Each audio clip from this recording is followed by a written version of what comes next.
I'm Avantika Chitturi. I'm Emily Choi. I'm Georgia Kerr. And I'm Emily Hamill, and we'll be reading Les Chanteurs by Michele Alba. A voice shrieks from the house next door. Brittle notes pierce the air, and the song splinters like a window hit with a bat. That's what death must sound like. A shrill howl of fear. Frosty, my bichon frisé, paces the kitchen, ears perked, his body trembling. He hates the noise, too. Although I'm nervous to venture beyond my yard, I no longer trust my old wobbly legs. I can't bear another minute of the caterwauling. I slip on my wool cardigan and with stiff fingers manage to attach Frosty's leash to his collar.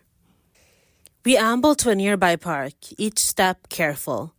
I can't afford to slip on the autumn leaves. Away from the dreadful noise, I enjoy the quiet until the loneliness of silence returns.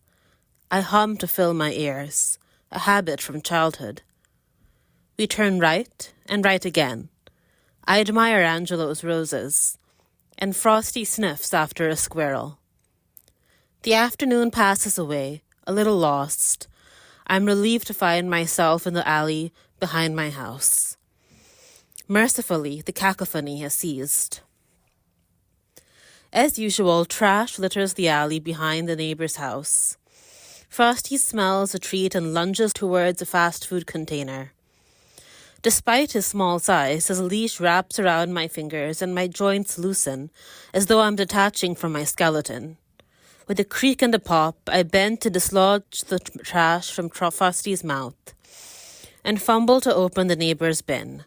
The lid refuses to budge, and I curse my useless hands. Once strong and nimble, this body of mine is not what I want it to be. The bin is a grim reminder, along with the countless other recent failures, that I must get my affairs in order. A few feet away from the neighbor's garage door, the phrase La Révolution is spray-painted in an ugly red script. My father built their house, along with the one I live in 1923. When he died, I sold the twin property, my biggest mistake. It changed owners a few times before being converted into a rooming house, accommodating 12 anarchists at last count. They sport leather jackets, tattered clothing, and shorn hair. Corpse chic, I suppose. I don't understand the appeal, but I don't understand much these days. A young person punches open the gate. Bonjour, madame, the creature says. I studied French in university, was fluent for years. I'm sure of it, but I can't remember a single word. Good afternoon, I say in English. She, or he, is bald, short with wide hips, delicate wrists, and lips lacquered red.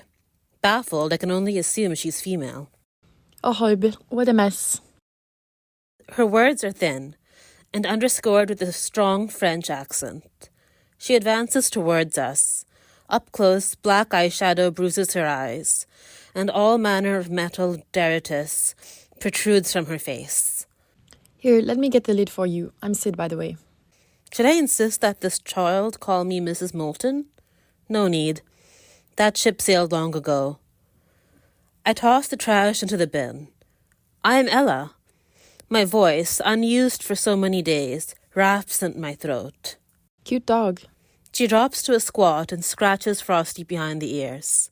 He is a fluffy, how do you say, marshmallow? What is his name? Frosty. He's a...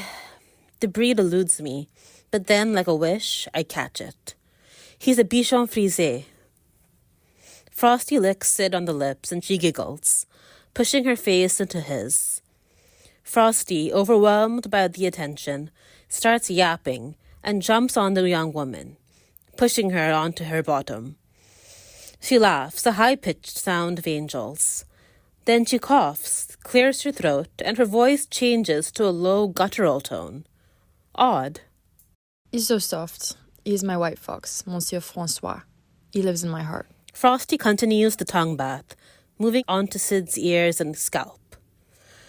I think you've earned a place in Frosty's heart, too. She rises, tiny and sweet despite the war paint, like a demon child's doll. Sometimes, when your windows are open, I hear you singing. I love your voice, a contralto, non? I am super jealous. Although I appreciate her kind words, it occurs to me that she may be the source of the shrieking. Thank you, dear. I was in the choir when I was young, but that was another lifetime. Were you? Cool. In Montreal, I was also in youth choir. Another lifetime, oui. Gaze downcast, she regards her combat boots. You've probably heard me trying to sing. I know it sounds terrible. Singing is my passion, and I must protect my voice through my transition. She points toward her neck. I don't follow, dear. Your transition? I inspect the faint stubble on her chin. I could tell her that tweezers will get rid of those pesky hairs. I could also tell her that ambition, striving, resolve, the lot of it, is meaningless. But what else is there other than hope? She doesn't answer and instead crouches down, gathering used ketchup packets from the ground.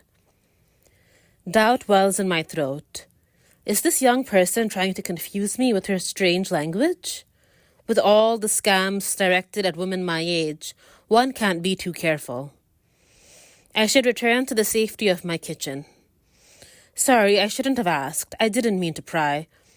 I yank Frosty's leash. Sid gathers more trash, straightens, and throws the refuse in the bin. It is not a problem, I can tell you. I take testosterone for my transition, and singing is part of my therapy. You've probably heard my voice cracking as it slips through the octaves. People say I will lose my singing voice, that my vocal cords will be ruined, but I am determined to find a new range. I'm utterly confused, but I let it drop. There are so many unusual cures these days, some suggested by my GP. Aromatherapy, acupuncture, enemas, and I couldn't possibly comprehend them all. You needn't worry about me, dear. I have cotton for my ears and a wonderful little blue pills I take every night. I sleep like a log. There's an awkward pause in the conversation. Perhaps I said the wrong thing. How long have you lived next door, dear? 1 year. You? I've lived here my whole life, 95 years. She whistles and smiles. Her red lips stretch thin. A long time to be in one place. Do you live alone? There's something familiar about her. I search my memory and find a vision of my father. Like her, he was delicate, debonair, effeminate almost. Every day without fail, he wore a 3-piece suit and a hat. In winter, he topped his outfit with impeccably tailored tweed coat. How I loved his gentle soul and generosity.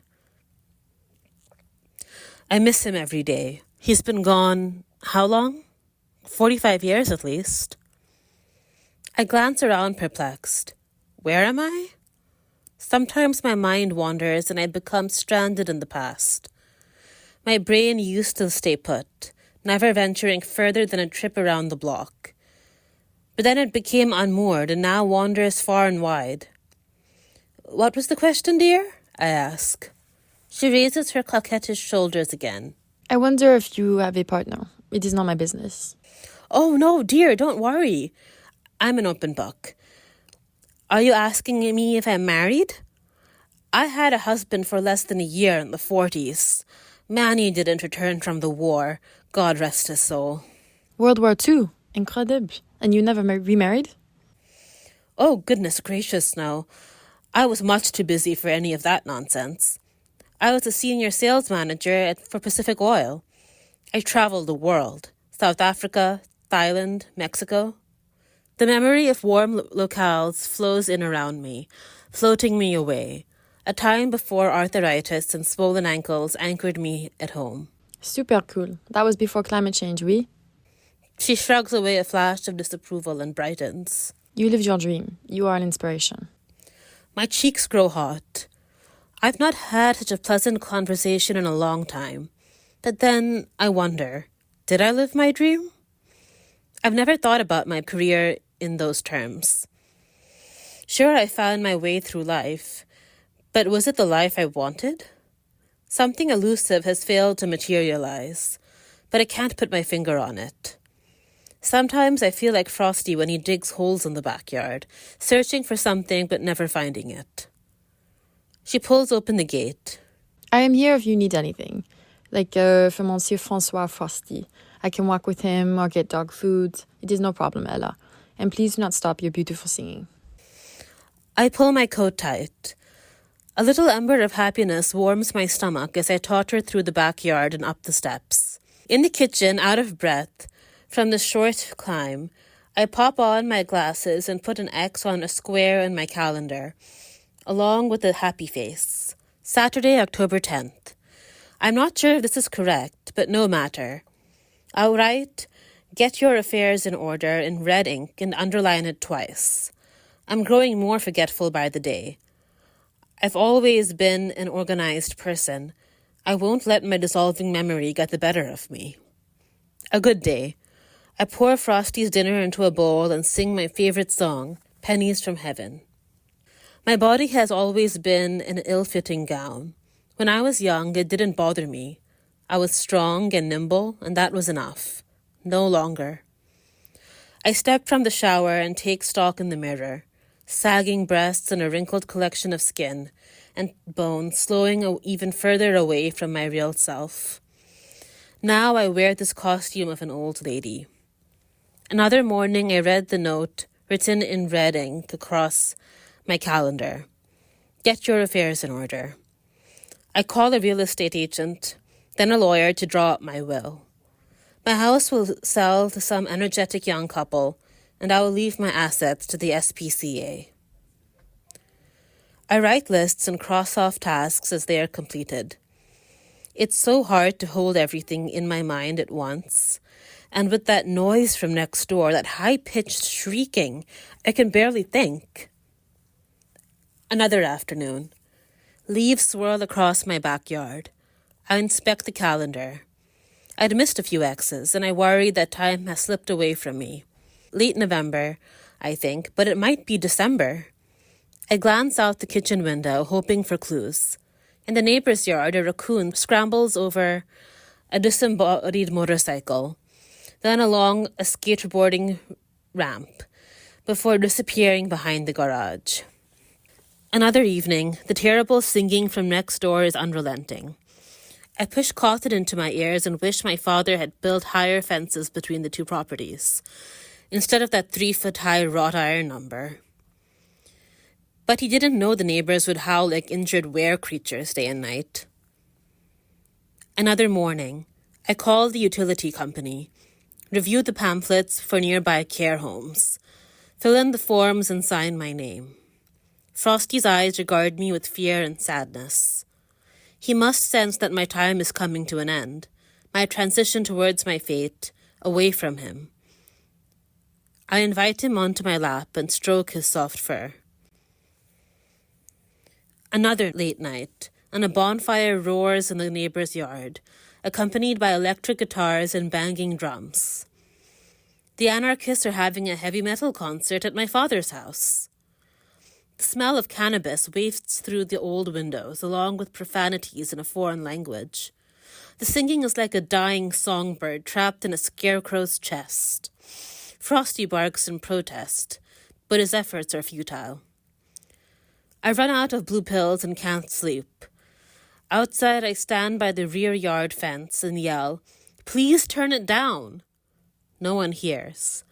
A beer can sails past my head and lands in my father's rhododendron.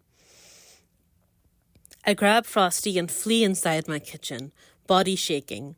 My joints scream in pain, and my stomach is a rotting lemon. I think about calling the police, but then a memory, almost like a dream, comes into my mind. A young woman with red lips and a friendly smile. I will let it go, just this once. I opened the liquor cabinet and poured a brandy. There are kids having a good time. Try to remember what it was like to let loose back in the dance hall days. Try to remember being young and invincible. Although I have Frosty, I'm keenly aware of my solitude. I put Blue Moon on the turntable and sing as loudly as my voice allows. I roll open the pocket door and pace slow laps around my house. From the kitchen into the dining room, through the living room, along the hall, and back to the kitchen. Too strong for loneliness, I must expunge this emotion before it festers and metastasizes. Round and round I go, no need to duck when passing under the short dining room door. I was once tall, too tall for a woman, and although I squeezed and slouched my way to respectability, I never quite fit. Now with an arched back and skinny limbs, I float through my house, a ghost. I stumble past an old trunk and open it. Inside, there's a stack of curled black and white photos. My mother, father, and brother, all long dead. My parents toiled, drank, and argued. They lived short, bitter lives of purpose. My father taught me right from wrong, to know my role, to have a sense of duty. The kids next door, with their too loud music and wild parties, don't understand the power of striving to be your best self. I find my wedding picture. Manny, dapper and handsome, wears his Sunday suit. I'd barely had a chance to love him, and then he was overseas, buried in a cemetery I'd meant to visit, but never found the time to. Who's that standing beside Manny? Is it my brother? My feeble eyes are playing tricks on me. I find my glasses. That person looks like me. I am the bride. I slide into my old trousers and my feet dance a leisurely jitterbug. Rock step, right, left, left. Or was it rock step, left, right, left, right? I can't remember the dance. And the specific steps don't matter. Only the feeling of my body, light and airborne, perfect for those few moments on the dance floor. A few more laps and a few more glasses of brandy down the hatch. I dig through the closet in my spare room. My furs are buried behind boxes of mementos and work files. I keep the furs safe in a special-made plastic zip bag, unwilling to pay for an expensive, climate-controlled storage facility. I pet a fox stole and wrap it around my neck. Frosty jumps onto my leg, barking and trying to bite the stole. We are on a grand hunt and must defend our boundaries, kill the prey. There are no fences. Frosty's mania annoys me, and I lock him in the bedroom. He scratches the door. His begging and whining echo my basest feelings. Why doesn't he go to sleep? There's nothing for him to rage against, nothing to escape from. I slip on a mink coat. It's luminous, with shades of brown and tan, puffed sleeves and bone buttons. I brush my hands over myself, fleecy and plush. I smell like a forest or a glen. That's right, a glen. My body has become a foreign being, a dying creature wrapping itself around me to warm itself before passing. I sing and dance to stay alive. Now I am most myself. The band plays Glenn Miller. My glasses fly off. The sound of heels sliding over floorboards, curtains lining the walls, chandeliers swaying above, everyone clapping. Manny smiles a beautiful white smile. The music accelerates. I hold his arm, strong and sure.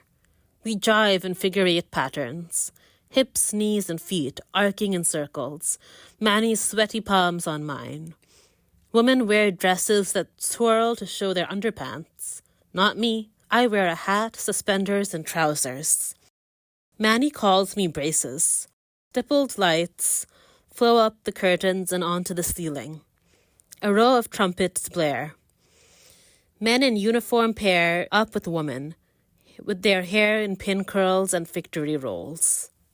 A raven-haired beauty dances against my back before Manny twists me away, her glossy red lips disappearing in the crowd.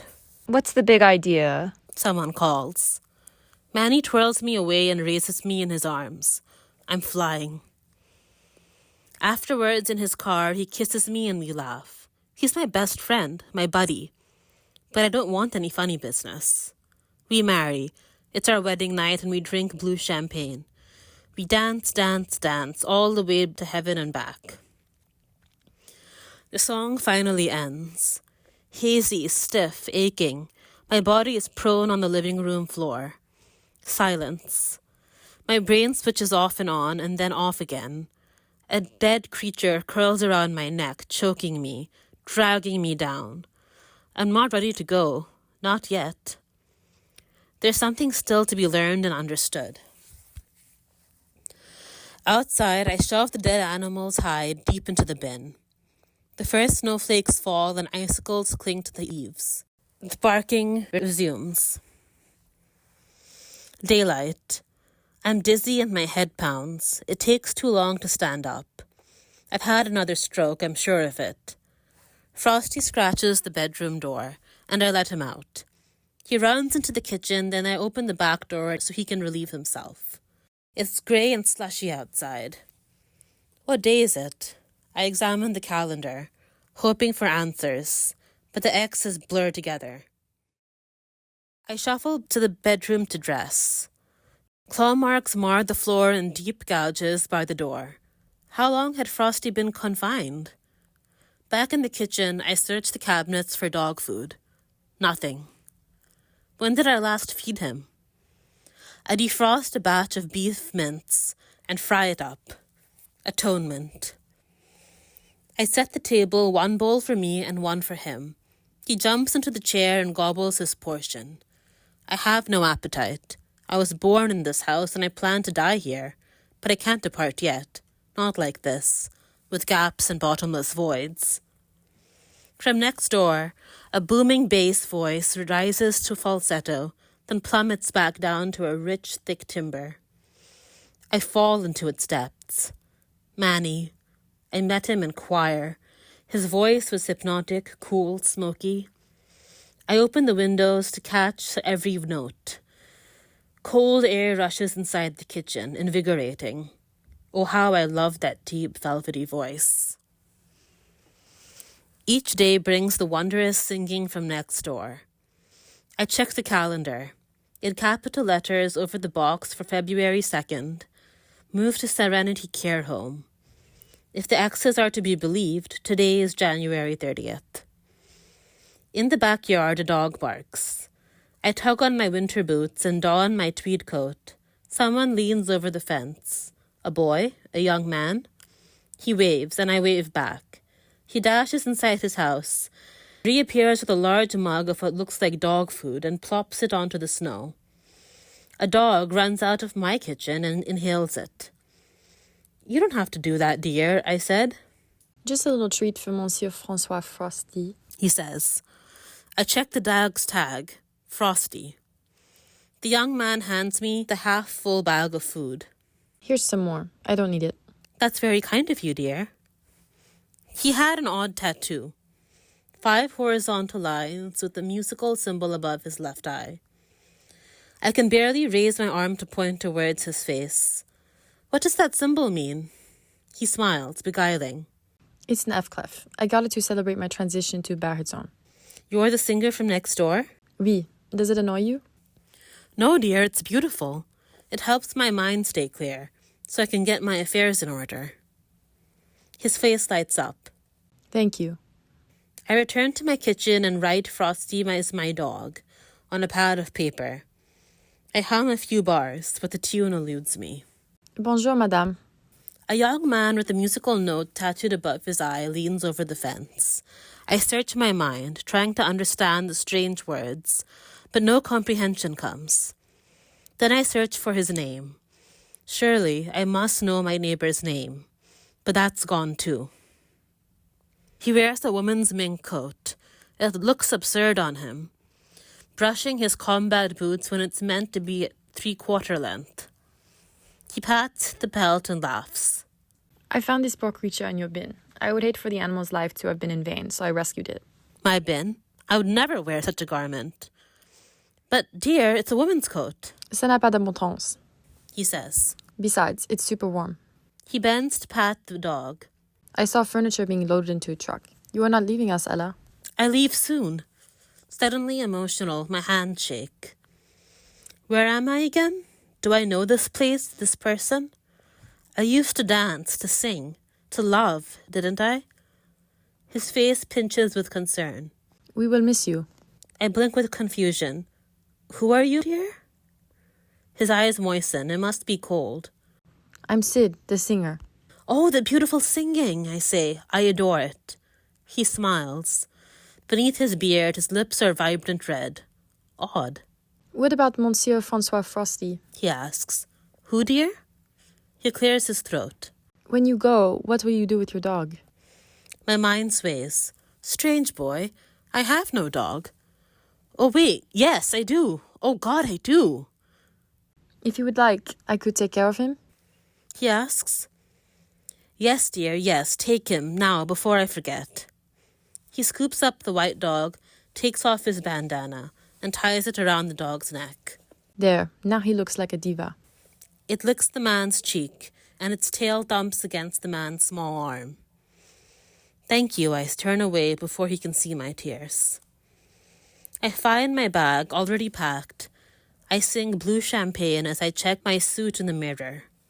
The pants, suspenders, vest, shirt, all crisp and flawless.